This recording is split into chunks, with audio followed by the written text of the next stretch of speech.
ഞങ്ങളെ അടുത്ത മാലിന്യമായി ശ്രദ്ധിക്കുന്ന നല്ലവരായ കോടാലി നിവാസികൾക്ക് ഞങ്ങളുടെ സായാഹ്ന വന്ദനത്തെ ഭാഗമായിട്ട് അറിയിക്കുന്നു. ലഹരി വിമുക്ത സന്ദേശ യാത്ര എന്ന ലേബലിൽ കേരളത്തിന്റെ വിവിധ ജില്ലകളിലും കേരളത്തിന് വെളിയിൽ ഇതര സംസ്ഥാനങ്ങളിൽ യാത്ര ചെയ്ത് ഇന്ന് മറ്റത്തൂർ പഞ്ചായത്ത് കേന്ദ്രമാക്കി രാവിലെ മുതൽ വിവിധ ഇടങ്ങളിൽ സഞ്ചരിച്ച് ഈ സായാഹ്ന സമയത്ത് കോടാലി ഈ പട്ടണത്തിന്റെ നടുവിൽ നിന്നുകൊണ്ട് ലഹരി വിമുക്ത സന്ദേശ യാത്രയെക്കുറിച്ച് നിങ്ങളോട് അല്പസമയം ചെലവഴിപ്പാൻ വഴിനാഥ് ഞങ്ങൾക്കെന്ന ഭാഗ്യത്തിനായി ദൈവത്തെ സ്തുതിക്കുന്നു. പ്രാരംഭമായിട്ട് ഞങ്ങൾക്ക് നിങ്ങളോട് പറയാനുള്ളത്, ഏതെങ്കിലും രീതിയിലുള്ള തെറ്റിദ്ധാരണകളോ മുൻവിധികളോ ഉണ്ടെങ്കിൽ പ്രാരംഭമായിട്ട് പറയാൻ ആഗ്രഹിക്കുക, ഞങ്ങൾ ഏതെങ്കിലും മതത്തിന്റെ വ്യക്താക്കളല്ല. ഏതെങ്കിലും മതത്തെ കുറിച്ച് പറയാൻ വേണ്ടിയല്ല ഞങ്ങൾ നിങ്ങളുടെ മുമ്പിലായിരിക്കുന്നത്.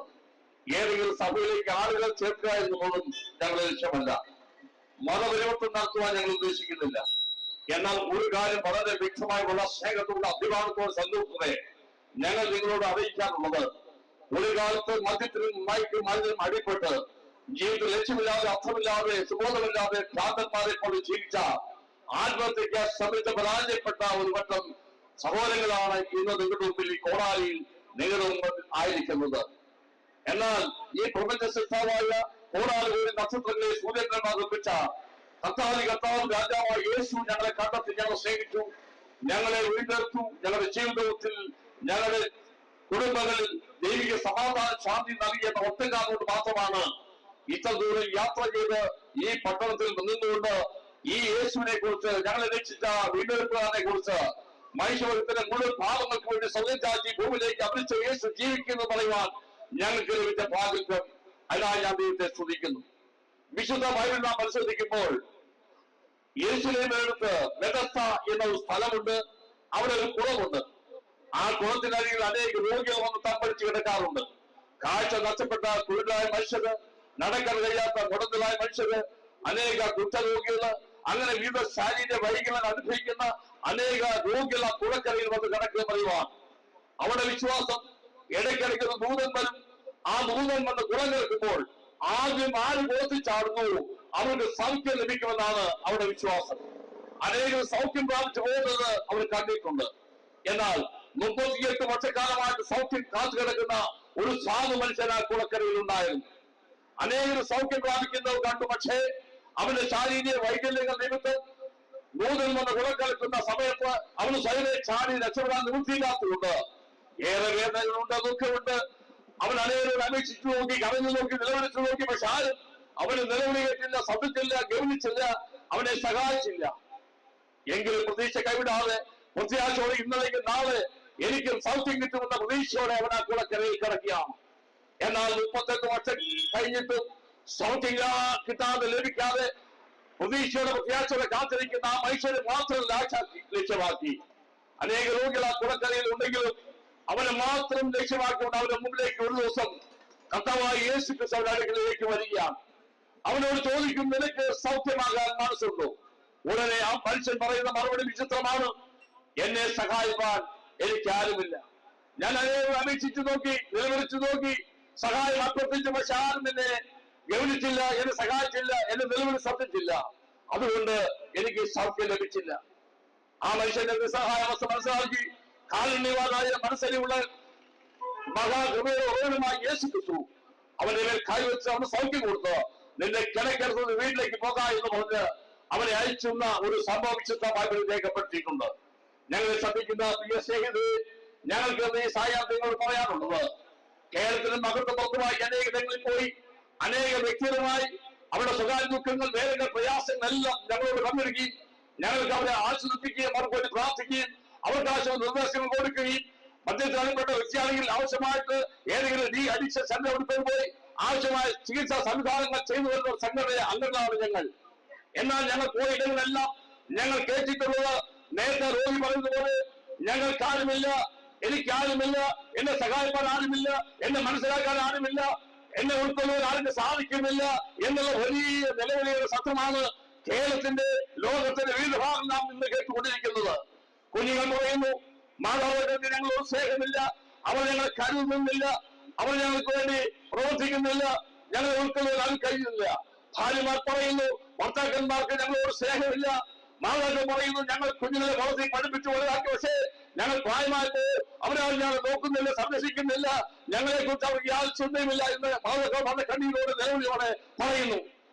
എന്നാൽ ഈ അവസ്ഥയിൽ മനുഷ്യൻ നേരിടുന്ന മാനസികവും ശാരീരികമായ അവരുടെ സകാല ദുഃഖങ്ങളുടെ പ്രശ്നങ്ങളുടെ പരിഹാരം നൽകുവാൻ ഈ ലോകത്ത് ആർക്കാണ് കഴിയുന്നത്?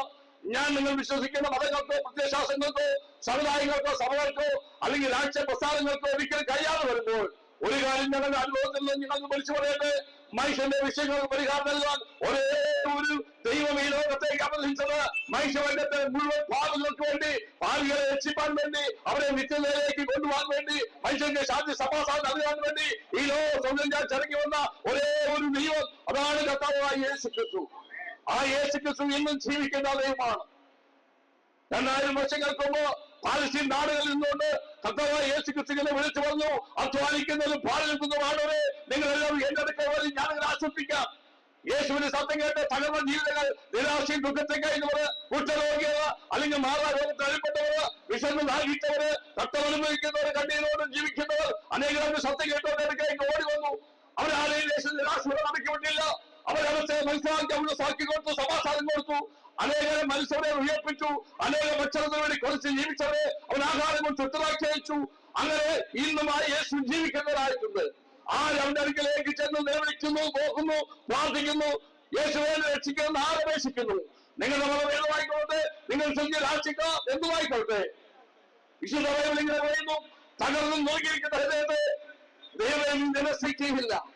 ഹൃദയം നിറയ്ക്കവർക്ക് യഹോവ സമീപസ്ഥൻ, മനസ്സ് നടന്നവരെ രക്ഷിക്കുന്നു. എന്നെ ശ്രദ്ധിക്കുന്ന കോടാലി നിവാസികളെ, ഞങ്ങൾക്ക് പറയാനുള്ളത് നിന്റെ അവസ്ഥ എന്തുമായിക്കൊണ്ട്, നീ എത്ര തകർന്നിരിക്കുന്ന വ്യക്തിയായിക്കൊണ്ട്, മറ്റു നടിപ്പെട്ട് കിടക്കുന്ന വ്യക്തിയായിക്കൊണ്ട്, ആത്മഹത്യം ചിന്തിക്കുന്ന വ്യക്തിയായിക്കൊണ്ട്, കടവാർത്തി കഴിഞ്ഞ വ്യക്തിയായിക്കൊണ്ട്, നീ ആയിരിക്കുന്ന എടുത്ത് നീ യാത്ര ചെയ്യുമ്പോൾ, നീ ജോലിയിടങ്ങളിൽ നിന്നുകൊണ്ട് കടൽ വ്യാപാരം ചെയ്തുകൊണ്ടിരിക്കുമ്പോൾ യേശുവേ എന്റെ അവസ്ഥ മനസ്സിലാക്കിയത് രക്ഷിക്കണമേ എന്ന് പറഞ്ഞാൽ അവിടേക്ക് ഓടിയെത്തി വന്ന് അവർക്ക് ആശ്വാസം നൽകുന്ന ജീവനുള്ള ദൈവത്തെ കുറിച്ചാണ്, കർത്താവായ യേശുവിനെ കുറിച്ചാണ് ഞങ്ങൾ സായാഹ്നത്തോട് സംസാരിക്കുന്നത്.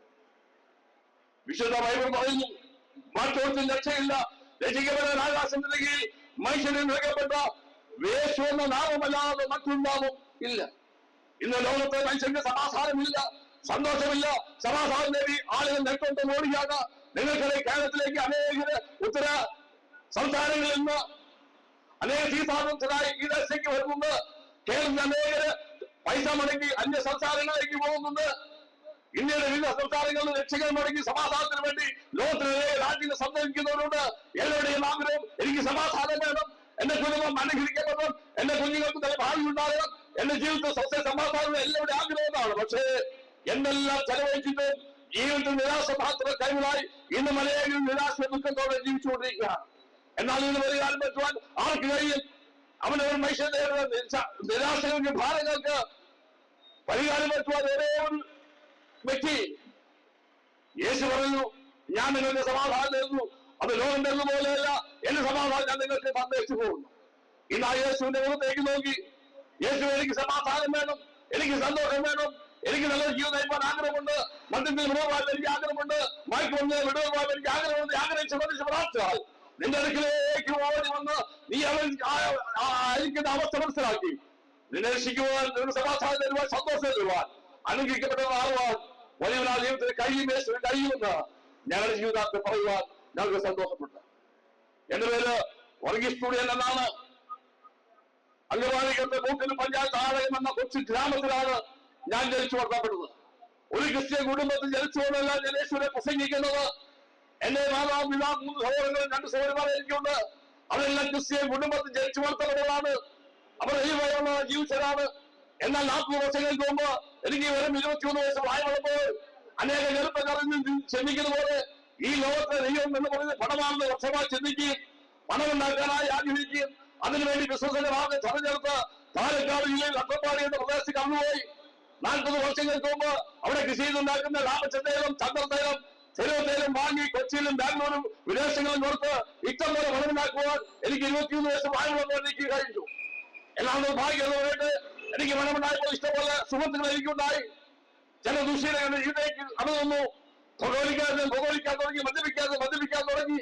ചുരുക്കി പറഞ്ഞാൽ പൂർണ്ണമായി മദ്യത്തിലും മയക്കുമരുന്ന് അടിപ്പെട്ട വ്യക്തിയാൽ രാവിലെ കിടക്കൽ എഴുതാൻ എനിക്ക് മദ്യപിക്കണം, 2 മണി നടക്കണമെങ്കിൽ ഞാൻ മദ്യപിക്കണം, 2 മണിക്ക് പറയാൻ സാധിക്കണമെങ്കിൽ മദ്യം കുടിച്ചേ മതിയാകൂ. ഒരു ജോലിയും ചെയ്യാൻ പറ്റാത്ത അവസ്ഥയിൽ എന്റെ ജീവിതമാകെ തകർന്നു തരിപ്പണമായി. എന്റെ ബിസിനസ് തകർന്നു, എന്റെ കൂട്ടുകാരെല്ലാം കൈവിട്ടു, എന്റെ സമാജമെല്ലാം നഷ്ടപ്പെട്ടു. അങ്ങനെ അനേകം നാളുകൾ ഞാൻ ലക്ഷ്യമില്ലാതെ അർത്ഥമില്ലാതെ അട്ടപ്പാടി പ്രദേശത്ത് അലഞ്ഞിരിക്കാതെയായി. മാന്യമായി ജീവിക്കുന്ന എന്റെ കുടുംബത്തിലെ അംഗങ്ങൾ എന്റെ അവസ്ഥ എന്ന് അറിഞ്ഞ് മനസ്സിലാക്കി എന്റെ നാട്ടിലേക്ക് ക്ഷണിച്ചു. നിങ്ങൾക്കറിയാമോ, 40 കൊല്ലങ്ങൾക്ക് മുമ്പ് അംഗമാലിയ പ്രദേശങ്ങള് ഇഷ്ടംപോലെ നാമജല സ്രോത ലഭിക്കുന്ന പരിസരങ്ങളാണ്. രാവിലെ കുടിക്കണം, കുടിച്ചെങ്കിൽ എന്റെ കൈകാലുകൾ കുറയ്ക്കും, ശക്തമായി വിളയ്ക്കും, എന്നെ കൊണ്ട് ഒന്നും ചെയ്യപ്പെട്ട അവസ്ഥയിൽ രാവിലെ മദ്യം കുടിച്ച് സുബോധമില്ലാത്തതായി തെരുവിലൂടെ അറിഞ്ഞ വ്യക്തിയായിരുന്നു ഞാൻ. ക്രമേണ സ്വഭാവ രീതിയൊക്കെ വ്യത്യാസം വന്നു തുടങ്ങി. കുടിച്ചെന്ന് സുബോധമില്ലാതെ ഭ്രാന്തരെ പോലെ പെരുമാറാൻ തുടങ്ങും. ചുറ്റുപാട് വീടുകളിൽ വിഷയമുണ്ടാക്കും, പ്രശ്നമുണ്ടാക്കും, കല്ലുണ്ടാക്കും, ലഹരമുണ്ടാക്കും. നാട്ടുകാർക്ക് പലതരയായി. വീട്ടുകാർക്ക് എന്നെ ഉപേക്ഷിച്ചു, എന്റെ കൂട്ടുകാർ ഓരോന്നാൾ വിട്ടുപോയി. അങ്ങനെ 40 ദിവസങ്ങൾക്ക് മുമ്പ് താഴെയും മുറി വീട്ടു വളർത്തി ഒരു ഭ്രാന്തരെ പോലെ അംഗമാലി ചാലക്കൂടി കൊലത്തി കൊച്ചിൻ എയർപോർട്ട് ബസ്സിൽ കൂടെ നേരത്തെ രോഗി പറഞ്ഞുപോലെ എനിക്കാരുമില്ലേ, എന്നെ മനസ്സിലാക്കാൻ ആരുമില്ല, എന്നെ സഹായിക്കാൻ ആരുമില്ലെന്ന് ഉറക്കെ നിലവിളിച്ച് കാറി കൂവിക്കൊണ്ട് തെരുവിലൂടെ ഭ്രാന്തരെ പോലെ ജീവിച്ച വെറുപ്പക്കാരനായിരുന്നു ഞാൻ. എന്റെ നാട്ടിൽ ഒരാൾ പോലും സ്നേഹിക്കാനുണ്ടായില്ല. കാരണം എന്നെ കല്ലെടുത്തെറിഞ്ഞ് ഓടിക്കും. അങ്ങനെ എല്ലാം തള്ളപ്പെട്ടതായി ഉപേക്ഷിക്കപ്പെട്ടതായി. വർഷങ്ങൾക്ക് മുമ്പ് അങ്കമാലി ചാലക്കുടി കോട്ടയം കൊച്ചിൻ എയർപോർട്ട് ബസ്സിൽ കൂടെ ഒരു ഭ്രാന്തനെ പോലെ അലറി കൂവിക്കൊണ്ട് എനിക്കാരുമില്ലോ നിലവിളിച്ച് കാറിക്കൊണ്ട് ജീവിച്ച ഞാൻ ഒരു സത്യം മനസ്സിലാക്കി ഈ ലോകത്ത് ജീവിച്ചിട്ട് കാര്യമില്ല. പല പ്രാവശ്യം ഞാൻ ആത്മഹത്യക്ക് വേണ്ടി ശ്രമിച്ചു. അവിടെയെല്ലാം ഞാൻ പരാജയപ്പെട്ടു. അങ്ങനെ മരിക്കാനായി 1986 ജനുവരി മാസം 3-ാം തീയതി ഞാൻ എന്നെ വീട്ടിലിരിക്കുമ്പോൾ 2 പാവപ്പെട്ട സഹോദരന്മാർ ഇന്ന് കണ്ടുപോലെ ചില ലഘുലേഖമായി എന്റെ വീട്ടിലേക്ക് വന്നു. അവർ എന്നോട് പറഞ്ഞു, ദിവസേ നിന്നെ സ്നേഹിക്കുന്നത് യേശുണ്ട്, നിന്നെ രക്ഷിക്കാൻ യേശുവിന് കഴിയും. ഞാൻ പറഞ്ഞു, ഞാൻ പാരമ്പര്യം പറയുന്ന സഭയുടെ അംഗമാണ്, എല്ലാ പള്ളിയുടെ മുമ്പിലാണ് ഒരു വീട്, എല്ലാവർക്കും ഞാൻ പള്ളിയാളെ പങ്കെടുക്കാറുണ്ട്. അവിടെ കാശിന്റെ പാട്ടുപാടെങ്കിൽ ചാറുവായിരിക്കും, കുഞ്ഞുങ്ങളെ പഠിപ്പിച്ചിട്ട് അതുകൊണ്ട് നിങ്ങൾ യേശുവിനെ എനിക്ക് ആവശ്യമില്ലെന്ന് പറയുമ്പോൾ പറഞ്ഞു, അല്ല അവരുടെ നിനക്ക് യേശുവിനെ വേണ്ടിക്കുന്നത്, യേശുവിന് നിന്നെ കുറിച്ച് പദ്ധതിയുണ്ട്. അവരെ വാക്കുകളെ ഞാൻ ശ്രദ്ധിക്കാൻ തുടങ്ങി. ഞാനേക പ്രതിശാസനങ്ങൾ വിശ്വസിച്ച മനുഷ്യരാണ്. അനേക രാജ്യപാർട്ടികൾക്ക് കൊടിപിടിക്കാൻ നടന്നിട്ടുണ്ട്. ഈ ജീവിതത്തിൽ ശാന്തി സമാധാനം നൽകി തന്നില്ല. പക്ഷേ ഇവർ പറഞ്ഞ യേശു വാസ്തവ സമാധാന ദൈവമാണോ, സന്തോഷ ദൈവമാണോ എന്ന് ഞാൻ ചിന്തിക്കാൻ തുടങ്ങി. ഞാൻ ചോദിച്ചു, സഹോദരന്മാരെ, ഞാൻ മാനസികമായി ശാരീരികമായി തകർന്നിരിക്കുന്ന വ്യക്തിയാണ്. ഇന്നല്ലെങ്കിൽ നാളെ ഞാൻ ആത്മഹത്യ ചെയ്യാൻ പോവുകയാണ്. നിങ്ങൾ പോയി യേശു വാസ്തവമായി സമാധാന ദൈവമാണെന്ന്, സന്തോഷം തരുന്ന ദൈവമാണെന്ന് നിങ്ങൾക്ക് എന്റെ കണ്ണുകൾ നോക്കി പറയാൻ പറ്റുമോ? അത് സത്യമാണ് എന്ന് ചോദിച്ചപ്പോൾ ആ പാവ സഹോദരമായ കൈവിഷം വിശുദ്ധ ബൈബിളല്ലാതെ മറ്റൊന്നുമില്ല. ആ ബൈബിൾ മാവോട് ചേർത്ത് വെച്ചിട്ട് ഇപ്രകാരം എന്നോട് പറഞ്ഞു, വർഷേ ഞങ്ങൾ സേവിക്കുന്ന, ഞങ്ങൾ ആരാധിക്കുന്ന, ഞങ്ങൾ പ്രാർത്ഥിക്കുന്ന യേശു സമാധാന ദൈവമാണ്. എന്റെ പോലെ നിന്റെ ജീവിതത്തെ യേശു വേണ്ടി കൊടുത്താൽ, നിന്റെ ഹൃദയം കർത്താവിന് വേണ്ടി സമർപ്പിക്കപ്പെട്ടാൽ, യേശുവെ ഞാൻ പാപിയാണെന്ന് പറഞ്ഞാൽ, നിന്റെ ഭാവനയേക്ക് വന്ന് ഉപേക്ഷിച്ചാൽ, യേശുവിന്റെ രക്ഷകൻ കർത്താവായിട്ട് അംഗീകരിച്ചാൽ നിനക്ക് സമാധാനം തരുന്നു. ആ സഹോദരിമാരുടെ പാവപ്പെട്ട സഹോദരിമാരുടെ അവരുടെ വാക്കുകളുടെ ശക്തിയെ ആകർഷിക്കാനായിടയായി. അവരോട് ഞാൻ പറഞ്ഞു, എനിക്ക് വേണ്ടി പ്രാർത്ഥിക്കാം. അവർ ചുറ്റും എല്ലാ 5 പേര് എന്റെ ചുറ്റും നിന്ന് എനിക്ക് വേണ്ടി പ്രാർത്ഥിക്കാൻ തുടങ്ങി. അവർ പ്രാർത്ഥന ആരംഭിച്ചപ്പോൾ എന്റെ കണ്ണുകളിൽ കണ്ട് ധ്യാനമായിട്ട് ഓടാൻ തുടങ്ങി. എന്റെ വാറുകൾ ഓരോന്നായി ഞാൻ യേശു പറയാൻ തുടങ്ങി. ഞാൻ യേശുവിനോട് പറഞ്ഞു, യേശുവേ എന്റെ മഹാഭാവിയ മനുഷ്യനാണ്, എന്നോട് കണ്ണു തോന്നുന്നത് എന്റെ വാറുകളെ ശ്രമിക്കണമേ. നീ എന്നോട് കണ്ണു തോന്നിയാൽ എന്നെ രക്ഷനാക്കി എന്റെ ജീവിതത്തിലേക്ക് വന്നാൽ, എനിക്ക് സമാധാന ശാന്തി തന്നാൽ, ഞാൻ നിനക്ക് ജീവിക്കാൻ യേശുവെ ഉറക്കെ നിലവിളിച്ച് യേശുവിന്റെ കലയിലേക്ക് എന്റെ ജീവിതം എത്തിച്ചു കൊടുത്തു. നിങ്ങൾക്കറിയാവോ, എന്റെ ജീവിതത്തിൽ മറ്റൊരു പ്രതീക്ഷ എനിക്കില്ല. എന്നെ സ്നേഹിക്കാൻ ഈ ലോകത്ത് എനിക്കാരുമില്ല. അവസാനമായി കിട്ടിയ പിടിവലിയാണ് കർത്താവായ യേശു. അവനെങ്കിലും എന്നെ രക്ഷിക്കാൻ കഴിഞ്ഞെങ്കിൽ എന്ന ആപ്തിയോടെ, ആഗ്രഹത്തോടെ, കൊതിയോടെ യേശുവിന്റെ കലയിലേക്ക് എന്റെ ജീവിതം ഏൽപ്പിച്ചു കൊടുത്തപ്പോൾ, പൂർണ്ണമായി സമർപ്പിച്ചപ്പോൾ, എന്റെ നാളുകളേക്കോ ഞാൻ ഉറക്കെ നിലവിളിച്ചപ്പോൾ, യേശുവിനോട് കാണുമെന്ന് ഉറക്കെ നിലവിളിച്ചപ്പോൾ, യേശു എന്റെ ജീവിതത്തെ കാണുമെന്ന് അപേക്ഷിച്ചപ്പോൾ, എന്നെ ശ്രമിക്കുന്ന പ്രിയ സ്നേഹിതരെ, വലിയൊരു അത്ഭുതം എന്റെ ജീവിതത്തിൽ നടക്കാതെയായി. ഒരു വലിയ ശക്തി എന്റെ ഭാവത്തിലേക്ക്, മദ്യത്തിലേക്ക് വൈകുന്നേരം നയിച്ചുകൊണ്ടിരിക്കുന്ന ഒരു അന്ധകാല വ്യാപാര ശക്തി, പൈസ ശക്തി അന്ന് പറഞ്ഞ ശരീരത്തെ വിട്ടുപോകാനും അവിടെ നിന്നെത്തുമ്പോൾ ഈ ലോകത്ത് ഒരു ശാന്തി സമാധാനത്തിന്റെ ഉടനായിട്ട് ഞാൻ മാറുകയായിരുന്നു. അന്നാണ് ഞാൻ മനസ്സിലാക്കിയത്, യേശു ക്രിസ്തു ജീവിക്കുന്ന ദൈവമാണ്. ഞാൻ എല്ലാഴ്ചയും പള്ളി പോകുന്ന വ്യക്തിയായിരുന്നു. പള്ളി ആരാധന പങ്കെടുക്കുന്നവരായിരുന്നു. വലിയ ഭക്തിയുള്ള വ്യക്തിയാണ്. എന്നാൽ യേശുവിനെ കുറിച്ച് എനിക്കറിയില്ല. അന്ന് കാലം ഈ ലോകരാത്രി ശാന്തി സമാധാനം ലക്ഷ്യം അപ്പം യേശു എന്നെ തന്നു. ദിവസങ്ങൾ കഴിയുന്നോറും മാസങ്ങൾ കഴിയുന്നോറും എന്റെ ജീവിതം മാറ്റങ്ങൾ കണ്ട് എന്റെ ചുറ്റുപാടുകൾ അനുഭവപ്പെട്ടു. എന്റെ വീട്ടുകാർക്ക് സന്തോഷമായി, നാട്ടുകാർക്ക് അത്ഭുതമായി, കൂട്ടുകാർക്ക് സന്തോഷമായി. എന്നെ വീണ്ടും ബിസിനസ്സിനെ ക്ഷണിച്ചു. പക്ഷേ ഞാൻ പറഞ്ഞു എനിക്ക് ഇനി ബിസിനസ് വേണ്ട. എന്റെ യേശുവിന് വേണ്ടി ജീവിതം യേശു ജീവിക്കാൻ എന്നെ തന്നെ സമർപ്പിച്ചു കൊടുത്തു. ഞാൻ വീണ്ടും അവിടെ തൊട്ടടുത്തുള്ള ഒരു ദൈവസഭയിലേക്ക് ഞാൻ കടന്നുപോയി.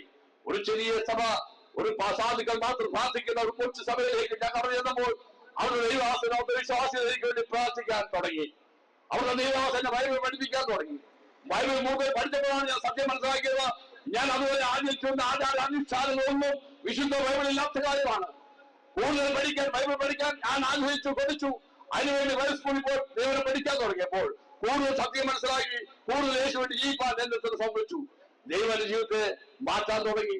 വലിയ മാറ്റങ്ങൾ എന്റെ ജീവിതത്തിൽ ദൈവം തന്നു. വലിയ സമാധാന ശാന്തി എനിക്ക് തന്നു. 1989 ഞാൻ വിവാഹം കഴിച്ചു. അനുഗ്രഹിക്കപ്പെട്ട പ്രാർത്ഥിക്കുന്ന ഒരു മകളെ ദൈവം എനിക്ക് ഭാര്യ നൽകി. അനുഗ്രഹിക്കപ്പെട്ട 2 മക്കളെ ദൈവം എനിക്ക് തന്നു. ഒരു ദേശത്ത് മാന്യമായ ജോലിയിൽ ജീവിക്കുന്നു. മാത്രമല്ല എന്റെ ജീവിതത്തെ വലിയൊരു ആഗ്രഹമായിരുന്നു തെരുവിലായിരുന്ന കുഞ്ഞുങ്ങളെ, മാതാപിതാക്കളുടെ കുഞ്ഞുങ്ങളെ അവരെ വളർത്തി പഠിപ്പിക്കാനുള്ള സ്വപ്നം എന്റെ ചെറുപ്പത്തിലുള്ള സ്വപ്നമായിരുന്നു. എന്റെ ദൈവത്തോട് ഞാൻ പറഞ്ഞു, യേശു എനിക്ക് ആഗ്രഹമുണ്ട്. യേശു എന്റെ ആഗ്രഹത്തെ മാനിക്കുന്ന ദൈവം, തന്റെ ഭക്തന്മാരുടെ ആഗ്രഹം മാനിക്കുന്ന ദൈവം. അങ്ങനെ 2000 ആണ്ടില് എന്റെ ദേശത്ത് ഞാൻ ഒരു അനാഥാശ്രമം ആരംഭിക്കാതെയായി. 12 കുട്ടികളുമായി തെരുവിലറിയപ്പെട്ട കുഞ്ഞുങ്ങളെ കൊണ്ട് ഒരു അനാഥാശ്രമം ആരംഭിക്കാതെയായി. നിങ്ങൾക്കറിയാവോ, കഴിഞ്ഞ 24 വർഷങ്ങൾ കൊണ്ട് ഏകദേശം 1200 കുഞ്ഞുങ്ങളെ വളർത്തി പഠിപ്പിക്കുവാൻ വലിയവനാണ് ഇവരെ സഹായിച്ചു. 1200 കുഞ്ഞുങ്ങളെ വളർത്തി പഠിപ്പിക്കാനുള്ളത് എന്റെ ജീവിതത്തിന്റെ ആയുസ് മുഴുവൻ ഞാൻ അധ്വാനിച്ചാൽ ലഭിക്കാത്ത കാര്യമാണ്. പക്ഷേ യേശുവിൽ ആശ്രയിച്ചു എന്ന ഒറ്റക്കാലത്താൽ, യേശുവിനോട് പ്രാർത്ഥന ജീവിതം നടത്തിയെന്ന ഒറ്റക്കാലത്താൽ ദൈവത്തിന്റെ സ്തോത്രം, 1200 കുഞ്ഞുങ്ങളെ വളർത്തി പഠിപ്പിക്കുവാൻ വലിയവനായ ദൈവം എന്നെ സഹായിച്ചു. ഇപ്പോഴും ആ സ്ഥാപനം നന്നായി ഞങ്ങളുടെ ദേശത്ത് നടത്തിക്കൊണ്ടിരിക്കുകയാണ്. ഇന്ന് എന്നെ സ്നേഹിക്കുന്ന, ഒരു കാലത്ത് കല്ലെറിഞ്ഞ് ഓടിച്ച ആ ദേശത്ത് എന്നെ സ്നേഹിക്കുന്ന അനേക പ്രിയപ്പെട്ടവരുണ്ട്. എന്നെ ആദരിക്കുന്ന, മാനിക്കുന്ന, എനിക്ക് വേണ്ടി പ്രാർത്ഥിക്കുന്ന, എന്നെ സഹായിക്കുന്ന അനേക പ്രിയപ്പെട്ടവരുണ്ട്. നിങ്ങൾക്കറിയാമോ, ബഹുമാനപ്പെട്ട കേരള സംസ്ഥാന സർക്കാർ 6 വർഷങ്ങൾക്ക് മുമ്പ് മികച്ച സാമൂഹ്യ പോകെന്ന അവാർഡ് നൽകിയ ആദ്യപാടിയായി. എന്നെ ശ്രദ്ധിക്കുന്ന കൂടാതെ നിവാസികളെ, നല്ലവരാ നാട്ടുകാരെ, ഇതുവരെ ഞാൻ പറഞ്ഞൊരു മതത്തെ കുറിച്ചല്ല ഞാൻ സംസാരിച്ചത്. യേശു ക്രിസ്തു മതസ്ഥാപനമല്ല. യേശുവിനെ മതം സ്ഥാപിച്ചിട്ടില്ല. ഒരു മതത്തിന്റെ വ്യക്തമാക്കുന്ന യേശു വന്നത്, യേശു ഈ ലോകത്തിലേക്ക് വന്നത് ഈ ലോകത്തെ ഭാവികളായ നിങ്ങൾ ഏത് മതത്തിൽപ്പെട്ട, ഏത് സമുദായത്തിൽപ്പെട്ട, ഏത് രാഷ്ട്രീയ ചിന്താധിക്കാരായിക്കൊണ്ട് ഈ ലോകത്തെ സകല മനുഷ്യനെ രക്ഷിക്കുവാൻ വേണ്ടി, അവർക്ക് ശാന്തി സമാധാനം കൊടുക്കാൻ വേണ്ടി മനുഷ്യനായി ഈ ലോകത്തിലേക്ക് അവതരിച്ചതാണ് കർത്താവായ യേശു ക്രിസ്തു.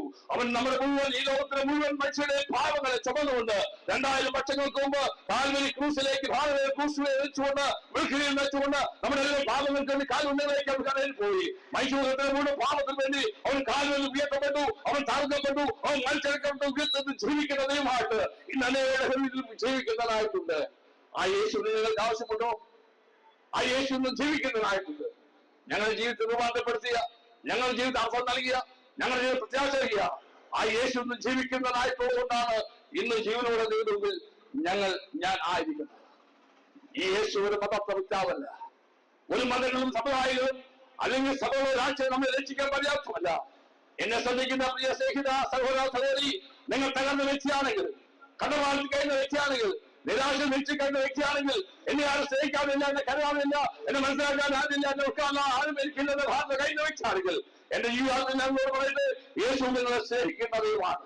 അവൻ ജീവിക്കുന്ന ദൈവമാണ്. ആ യേശുവിന്റെ അടുക്കലേക്ക് നിങ്ങൾ ചെന്നാൽ, അല്ലെങ്കിൽ നിങ്ങൾ ഇരിക്കുന്നിടത്ത് യേശുവെ എന്നോട് കാണുന്നതേ, രക്ഷിക്കണമേ, എന്റെ നാളെ ക്ഷമിക്കണമേ, ഞാൻ ജീവൻ നിനക്കാൾ തരുന്നു എന്ന് നിങ്ങൾ പറഞ്ഞാൽ തീർച്ചയായിട്ടും ആ യേശു രക്ഷിക്കാൻ മര്യാദയുമാണ്. ഈ യോഗം കഴിയുമ്പോൾ നിങ്ങൾക്ക് ആരെങ്കിലും പ്രാർത്ഥിക്കാൻ ആവശ്യപ്പെടുക, നിങ്ങൾ മുന്നോട്ട് വന്നാൽ നിങ്ങൾക്ക് വേണ്ടി ധൈര്യത്തോടെ പ്രാർത്ഥിക്കുവാൻ ഈ യേശു ജീവിക്കുന്ന ദൈവമാണ്. ഉറക്കെ നിങ്ങളെ ഘോഷിച്ച പോലെ തന്നെ നിങ്ങൾക്ക് വേണ്ടി ആത്മാർത്ഥ പ്രാർത്ഥിക്കാൻ ഞങ്ങൾ തയ്യാറാണ്. ആ യേശു നിങ്ങൾക്ക് വേണ്ടി അത്ഭുതങ്ങൾ ചെയ്യുന്ന ദൈവമാണ്. ദൈവത്തിന്റെ മക്കളെ, ഇന്നല്ലെങ്കിൽ നാളെ ഞാൻ നിങ്ങൾ ഈ ലോകം മാറ്റപ്പെട്ടു. നമ്മുടെ പാടെ എന്നും അവസാനിക്കാം. എന്നാൽ വിശുദ്ധ യേശു പറഞ്ഞു, എന്നെ വിശ്വസിക്കുന്നവർ മരിച്ചാൽ ജീവിക്കും. നിങ്ങളുടെ ജീവിതത്തിൽ ഇന്ന് കിടപ്പാൻ ഇടമില്ല. ഒരു ചെണ്ടക്കൂടിലാണെങ്കിലും നിങ്ങൾക്ക് 2-3 സെന്റ് പോലും സ്ഥലമില്ലെങ്കിലും നിങ്ങൾ നിരാശപ്പെടേണ്ട.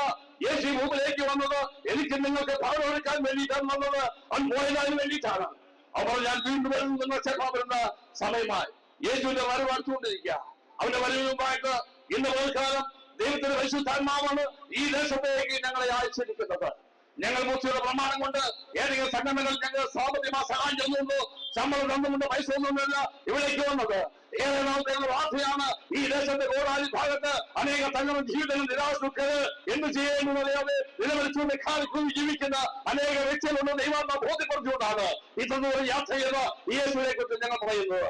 യേശുവിനെ നിങ്ങൾ വിശ്വസിക്കുക മാത്രം ചെയ്താൽ മതി. യേശുവിനെ അനുഗ്രഹിക്കുന്ന ഭാവിയാണ് സമ്മതിച്ചാൽ മതി. യേശുവെ രാമങ്ങൾക്ക് ഞാൻ മനസ്സിൽ സമ്മതിച്ചാൽ മതി. യേശുവിന്റെ ജീവിതത്തിലേക്ക് വരണമെന്ന് അപേക്ഷിച്ചാൽ മതി. യേശു നിന്റെ ജീവിതത്തിലേക്ക് വരുവാൻ, നിന്റെ കുടുംബം അനുഗ്രഹിക്കപ്പെടുവാൻ, നിങ്ങളുടെ തലമുറ അനുഗ്രഹിക്കപ്പെടുവാൻ ഒരു നിത്യസ്വർഗം നിത്യഫലം നമുക്ക് ആഘോഷിക്കും. മരണത്തെ കുറിച്ച് നമുക്ക് ഭയപ്പെടേണ്ട കാര്യമില്ല. മരണത്തെ കുറിച്ച് ജീവിതം യേശു പഠിപ്പിച്ചു. ഞാൻ തന്നെ വഴി സത്യം ജീവിതമാകുന്നു, ഞാൻ ഘാതമല്ലാതെ ആരും പിതാവിന്റെ അടുക്ക പോകുന്നില്ല. ദിവ്യ സ്നേഹിതരെ, സ്വർഗത്തിലേക്ക് പോകാൻ വേറെ ഒരു വഴിയില്ല. ഒരേ ഒരു വഴി യേശു ക്രിസ്തുവാണ്. അവരെ വിശ്വസിക്കാൻ മാത്രം ചെയ്യുക. നമുക്ക് ഈ ലോക സമാധാനം ഉണ്ടാകും. നമ്മുടെ ജീവിതം അനുശ്ചയപൂർവ്വമാകും. നമ്മുടെ കുടുംബം അനുഗ്രഹിക്കപ്പെടും. നമ്മുടെ സമൂഹം അനുഗ്രഹിക്കപ്പെടും. നമ്മുടെ സമൂഹം അനുഗ്രഹിക്കപ്പെടും. മാത്രമല്ല, നാം മരിച്ചു കഴിഞ്ഞാൽ നിത്യമാണ് കർത്താവായ യേശു നമുക്ക് വേണ്ടി ഒരുക്കിയിട്ടുണ്ട്. ആ വിശ്വാസത്തിൽ ഇവിടെയുള്ള പ്രിയപ്പെട്ട ഞാൻ ക്ഷണിച്ചുകൊണ്ട് ആ യേശുവിലേക്ക് നിങ്ങൾ ആർഷിച്ചുകൊണ്ട് യേശുവിനെ മാത്രം ഉയർത്തി കാണിച്ചുകൊണ്ട് ആ യേശു ജീവിക്കുന്ന ദൈവമാണെന്ന് പറഞ്ഞുകൊണ്ട് കർത്താവായ യേശുവിൽ വിശ്വസിക്കുക, എന്നാൽ നിന്റെ കുടുംബ രക്ഷ പ്രാപിക്കുമെന്ന് പറഞ്ഞുകൊണ്ട് നിർത്തുന്നു. ഈ യേശു നല്ലവൻ, യേശു